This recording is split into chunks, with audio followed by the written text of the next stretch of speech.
अनुष्ठित है दैनिक ओडिया संवादपत्र अपराह्न द्वादश वार्षिक उत्सव और संबर्धना पर्व गणतंत्र सुरक्षा तथा साधारण जनता न्याय देवे गणमाध्यम भूमिका अधिक बालेश्वर श्रीलिप्ता प्रिंट मीडिया पक्षर प्रकाशित दैनिक ओडिया संवादपत्र अपराह्न द्वादश वार्षिक उत्सव और संबर्धना पर्व स्थानीय उद्योग भवन में अनुष्ठित हो जाइछि। भुवनेश्वर पूर्वतन सांसद प्रसन्न कुमार पाटसाणी एथिरे मुख्य अतिथि भाव जोगदे उत्सव को उद्घाटन करने सहित गणतंत्र सुरक्षा और साधारण जनता को न्याय देवारे गणमाध्यम भूमिका संपर्क में आलोकपात करथिले।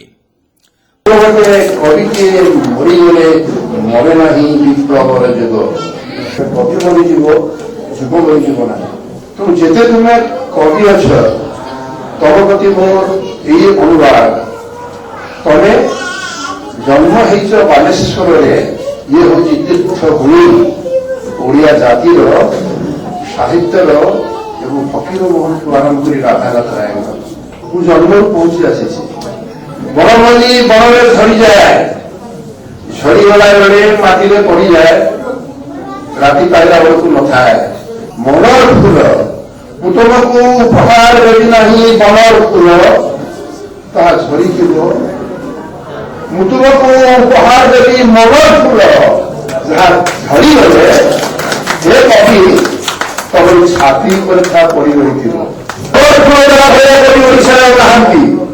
प्रसन्न पाटसाणी जाति संघ में भाषण गला बेले देखला अनेक लेखाई मो जीवन पछे नष्ट कर जगत उद्धार भीम भयंकर इंग्रेजी अनुवाद कराई जाति संघ में लेखाई भारत कौन नवीनकर कविता ना सत्वे ओडिया कविर दुईटी लाइन तुम यदि बंची था तुमको कही था हे कवि भीम बोली मोर जगह ना मो जीवन कौन पड़ो तुम्हें जिते तले खाओ ना कहीं भाव तुम तले माटी अच्छी तेणु तुमको खराब लगे मो तो माटी अच्छी मुझे तले तमें जिते सिंहासन बसुच भाव तमें ऊपर बसना सिंहासन तम उपर आकाश बसी आकाश अच्छी। पूर्वतन विधायक अरुण दे एथिरे मुख्य वक्ता भाव जोगदे जनता स्वर को सरकार और प्रशासन पाखरे पहुंचाइबारे उभय वैद्युतिक और छापा गणमाध्यम भूमिका सर्वदा गुरुत्वपूर्ण रही आसी बोली कहिथिले।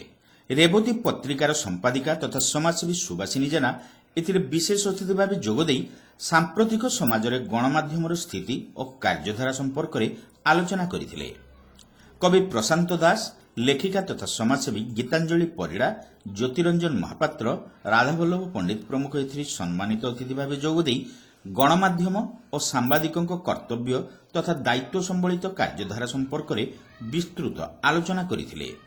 एही अवसर में विभिन्न कवि और लेखकों रचित बहु पुस्तक को अतिथि माने उन्मोचन करथिले। एहा सहित समाजर विभिन्न क्षेत्र में उल्लेखनीय अवदान थिबा व्यक्तिविशेष को अपराह्न परिवार पक्षरु संबर्धित करा जायतिला। अपराह्नर संपादक बंशीधर जेना एही उत्सव में पौरोहित्य करथिले। श्रीलिप्ता प्रिंट मीडिया परिचालिका तथा अपराह्नर प्रकाशिका लक्ष्मीप्रिया दास शेषर समस्त को धन्यवाद अर्पण करथिले। सहरर बहु विशिष्ट व्यक्ति एही उत्सव में उपस्थित थिले।